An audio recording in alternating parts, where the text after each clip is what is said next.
What's your name? This is Al. Al, come on in here to the radio confessional. Tell me all about it. Well, Reverend Dave, my wife and I have been married nearly 5 years, and actually our anniversary is on December 2nd. And with that approaching, I have a huge weight of sin that I've been carrying around that has brought me to you this morning. All right, let's hear all about it. Well, this is what happened. About 5 years ago, my wife-to-be Shannon and I Shannon? to get married. Shannon? Yeah. Shannon? Shannon? Shannon? Shannon. Okay. What's your name? My name is Al. Okay. Yeah. Does she know about this? No. What's her name? Shannon. Okay, go ahead. Okay. I don't get Well, anyways, we decided to get married, and we're going to have the wedding in her hometown in Minnesota. Right. So we flew out there a week before the big day, and her mom, Candy, had planned and prepared just about everything. Wait a minute. for Her mom who? Candy. Candy? Yeah. I'm getting a bad feeling. That's her name. Well, it's really Candace. It's always good when your mother-in-law's name is like Bambi or Candy. Go ahead. Well, anyways, I hadn't met her yet, Yeah. but Shannon had told me about her, and she was a really nice woman, and she was really wealthy. She had just sold off her late husband, Shannon's dad's business. So I was really nervous about meeting her and all, but she was a really warm and affectionate woman, and she was really gorgeous. She was beautiful and fit, and How old would you guess she was? she was 41. And how old were you at the time? I was 20. Please, Mrs. Robinson. Go ahead. Okay. So, As if you need to. Yeah. As if we don't know what's about to happen. No, go ahead. In detail. so Friday night comes, the wedding's on Saturday. And Shannon's friends were having a bachelorette party for her that night, so they took off about 8. And we were staying at her mom's house. She had a huge house up there on the outskirts of Minnesota in Minneapolis. And I just sat down in front of the TV drinking brews. And after about a six-pack, Candy comes down in her bathrobe. She had just taken a shower. This is your soon-to-be mother-in-law. Right. Mm-hmm.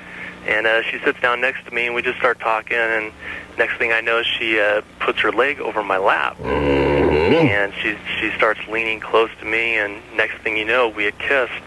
And we found ourselves in her bed, and gosh, we just made the best love I'd ever had in my life. Uh-huh.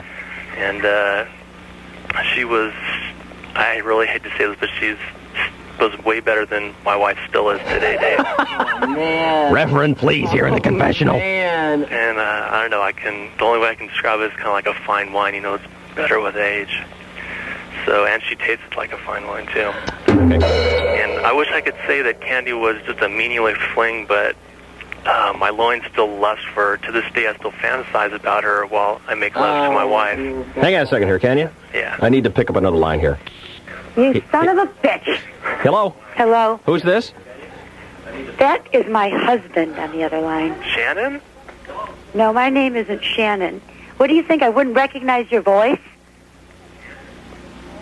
I'm out here, Dave. Yeah, I'd say so.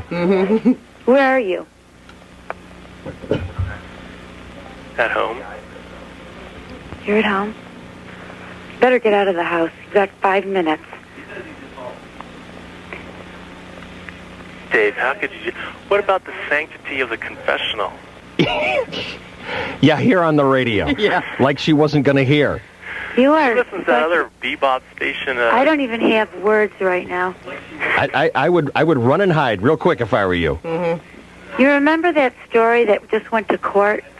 Oh. Do you remember that? Wait, now let's not get violent here. She's got the whetstone out. Uh-oh. Yeah, I'd just get a good attorney. Well, you know what? The problem is she only got caught because she threw away the evidence, and the evidence was found. It's like if you don't find a body, then you can't convict somebody of murder.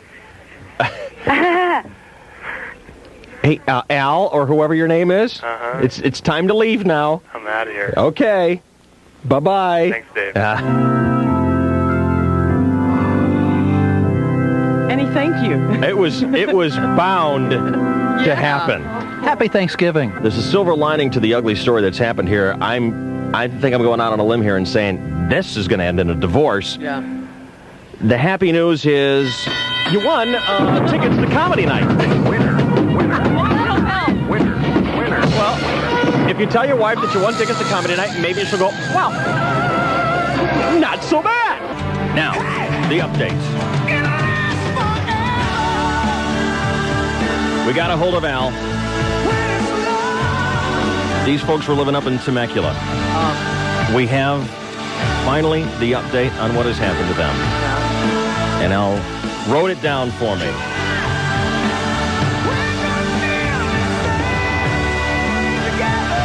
He writes, Dave, here's what transpired since we last talked. She was really upset about the still lusting for her mom thing. Yeah. And was screaming my ear off about that. She didn't say much about the actual act. She was pissed. She was pissed off because, remember, in the confession, he says he still fantasizes about his mother-in-law while making love to his wife. That was That's the part what where pissed he was her off. hanging himself. You see, Dave, I didn't know this until now, but she had moved to California because she knew how her mom was. And this had actually happened before with the boyfriend she had prior to me. Oh, my God.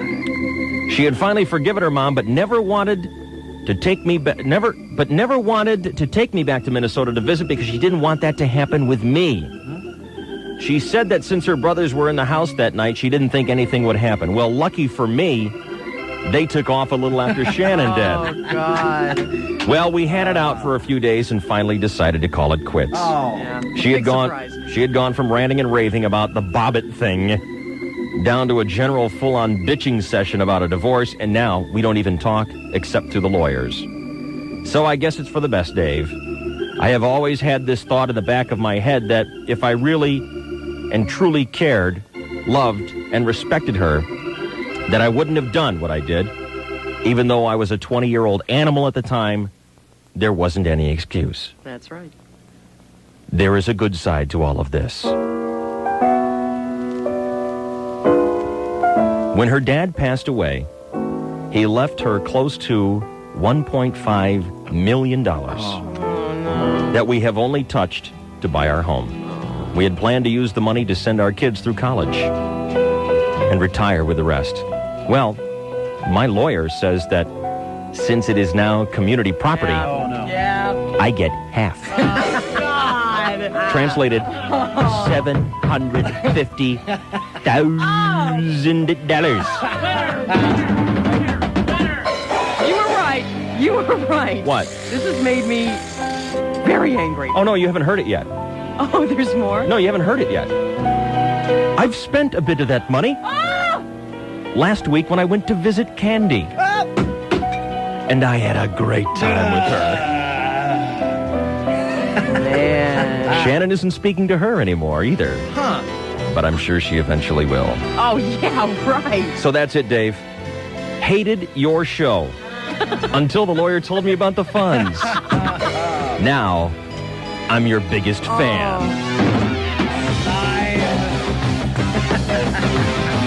That's love, ladies and gentlemen. When you can bag your mother-in-law and end up with $750,000. He's flying first class to Minnesota. And we're on the KGB, babe.